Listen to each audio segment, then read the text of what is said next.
कहा कि हिंदुओं के ठेकेदार मत बनो, तो तुमने इतने साल उन लोगों के साथ इंसाफ क्यों नहीं किया? शराब की दुकानें बंद क्यों नहीं की? हाउस की प्रोसीडिंग को बढ़ाना जाना चाहिए था, लेकिन नहीं। हमला करने के बाद शांति हुई। और इन लोगों का जो हमला है, ये आज से पहले भी जिसने सर उठाने की कोशिश की, जिसने भी इस मुल्क को बेहतर बनाना चाहा, उसे गोली मारी गई। चाहे वो गांधी हो या हमारे जम्मू कश्मीर के अंदर नौजवानों का गला घोंटा हो। सियासत का अखाड़ा कुछ लोगों ने अपने जेब की जागीर रखी है और अपनी अय्याशी का अड्डा रखा है। इनको लगता है कि हम भी उस डर में कॉन्फ्रेंस के लोगों ने मैंने कहा है, नहीं आप शायद पहली बार आए हैं। मैंने स्टार्टिंग से कहा है कि मुझे समझ में नहीं आ रही है कौन क्या कर रहा है। मैं लड़ा ही नहीं।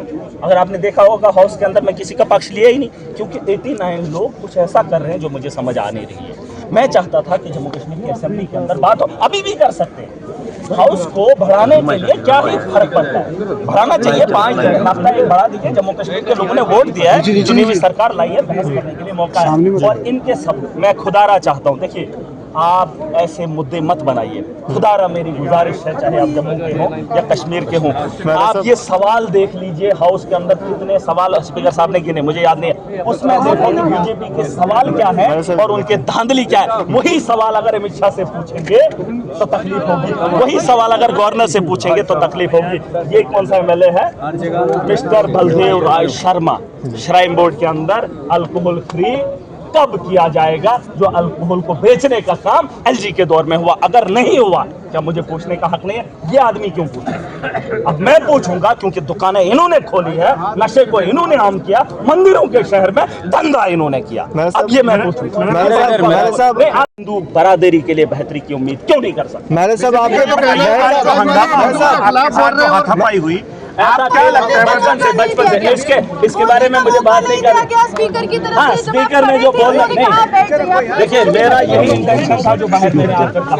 मैं जम्मू कश्मीर की बेहतरी के लिए हाउस बना था, 3 दिन लोगों के मुस्तकबिल को बेहतर किया जा सकता था। मुफ्ती सईद के बयान, मुफ्ती सईद के बयान जो मैं बोलता हूँ, मैं वही बोलता हूँ। मुफ्ती सईद के बयान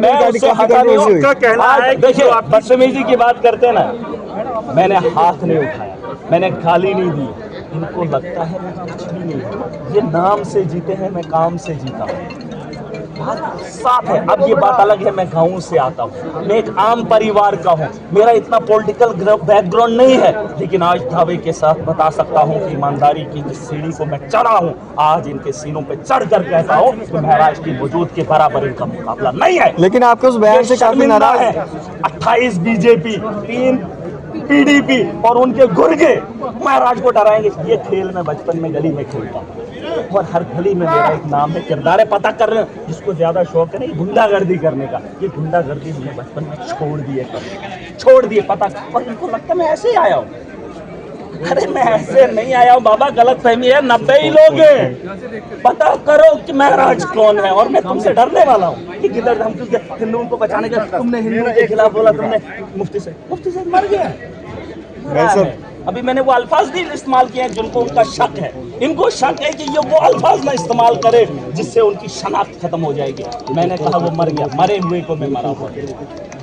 ऐसा है, देखिए आप पूछ लीजिए कि कश्मीरी में कहते हैं मोर हो चचो ढेर बाप छो बोझ छो ना साहब, मोर ये आम लफ्ज है, मरा।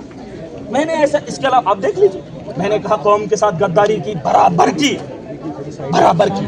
और आज इस हालात में अगर महराज के जिस्म पे पसीना है और भाजपा की अगर गुंडागर्दी है तो ये मुफ्ती सईद की तरह। आज अगर मेरी आवाज को दबाया जा रहा है, मुझे हाउस के बाहर हमला किया जाता है, मुफ्ती मोहम्मद सईद की तरह। और आतंक का जो माहौल इन्होंने कश्मीर के अंदर पैदा किया, इनको बता दो आज वही जवान असेंबली के ऐवान का हिस्सा बनेगा। और ये इनको कभी उठने सवाल क्यों पूछ रहा है मिस्टर बलदेव?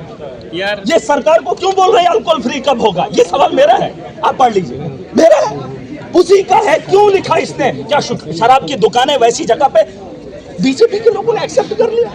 और आज सरकार से, इस सरकार से बीजेपी एलर्ज ये भी कर रही है कि महराज मलिक ने टिप्पणी की कि हिंदू टीका लगा के आते हैं। मैंने ये कहा, देखिए मुसलमान दाढ़ी वाला अगर जाएगा ना दाढ़ी वाले के पास, लेकिन अगर वो हराम खाने का आदी है तो बिना खाए हुए काम नहीं करेगा। मैंने कहा इंसानियत और धर्म खत्म हो चुका है, बस अपनी जेब कैसे भरनी है, वो हिंदू धर्म में भी वही है और मुसलमान में भी है।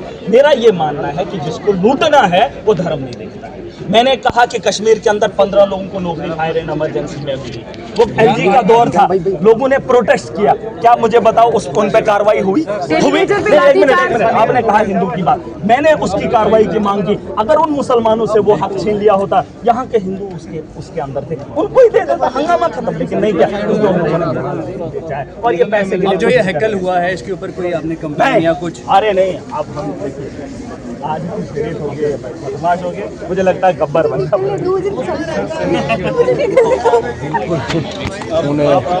बड़ा बड़ा बयान